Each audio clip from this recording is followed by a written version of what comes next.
Hey, this is Majin. Here's some comic reviews for you today. Now, before I get into the reviews, I wanted to let you guys know there is a video out for Attack on Titan, the movie, and we actually get to see some clips of how this is going to look, and it actually looks really cool. So, I'm looking forward to seeing how badly they make this thing look, but yet it's going to probably be a bad story. But anyways, uh, let's get on with it. We have a bunch of stuff, but I'm going to be quick with some. For example, Future's End, somebody dies. It was one of the most unemotional scenes I have ever seen for a death. Granted, the people are crying. They're going, "Oh my God, you died!" And he's like, "I just want to see your face before I can die." And I'm like, please, please. I've seen better. Batman, Superman, number 20. This is another one of those things where, yeah, the art looks great, except for the part where you have really silly looking facial expressions, like with Superman, like that. Like what type of face is that? Is that expression even possible? Then this is the part I loved here. They're all fighting, and everything's going bad until Batman shows up, and he's got this weapon of the red sun, to make the Kryptonians powerless, and he's like, like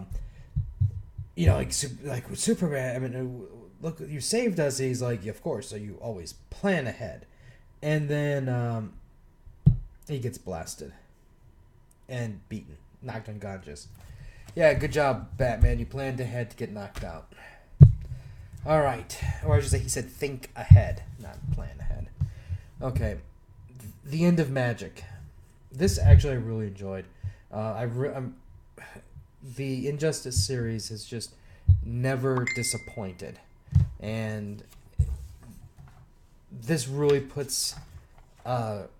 closes the book on magic in this world, and it's just been such a fun read.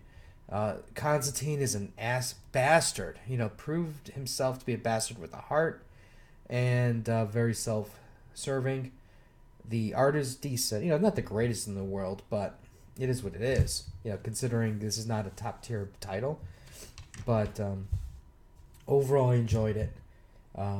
More characters get supposedly killed, maybe, and if anything, I'm really looking forward to seeing what's to come.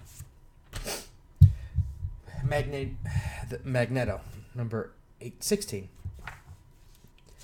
This has been constantly solid also. And basically what's going on here is you have Magneto, he's got himself a bunch of mutants living together, and there is a guy going around killing people, throwing up the swastika and stuff.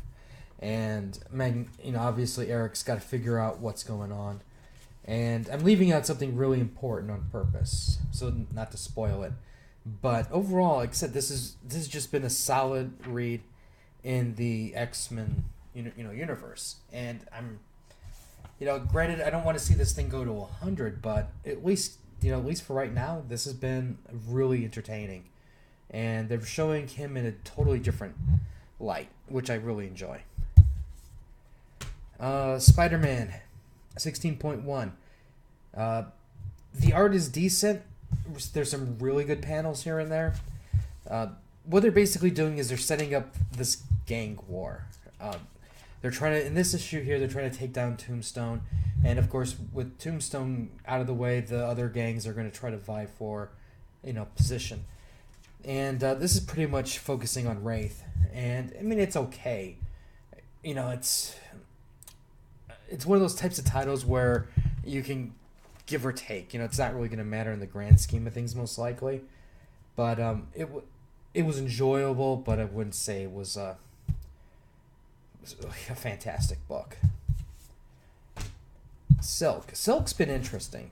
I like the art style. I'm going back and forth on. I like it. I don't like it. I like the facial expressions, but at the same time, there's other little parts that I don't like as much. And we get more tidbits about what's going on in her background. Her before she got thrown in the room and locked up. I don't know if I'm going to keep getting it or not. I do want to know who's keeping her locked away, even though I think it's probably her parents. And overall, though, it's a solid. I think it's a solid read, but I think it, for me at least, it hasn't found me as an audience yet. Black Vortex. Oh my gosh, I don't know what to say about this. This is just a jumbled mess of a story, but it is what it is. The art is really, really fantastic at times. Other times I'm kind of look at some characters, I go, "Who are you?" But then other times I'm like, "Holy crap, this is just beautiful." I would love to get original artwork from this. Everybody's looking for the Black Vortex. Some people think it's destroyed.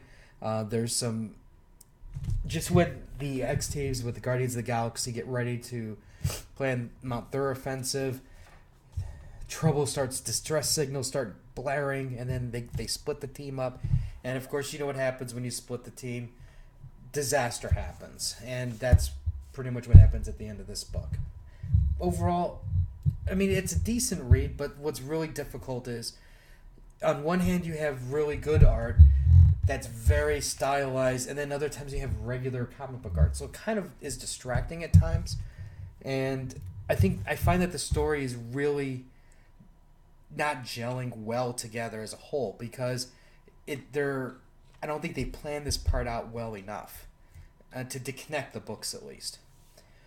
I'm still getting it because I get all new X-Men and Guardians anyways, but I'm not happy overall with everything that's going on here. But anyways, definitely this is not looking as a tradable series so far. But anyways, it's decent. If you have any comments or questions, let me know. Like, share. We'll have some more stuff coming out later. And until next time.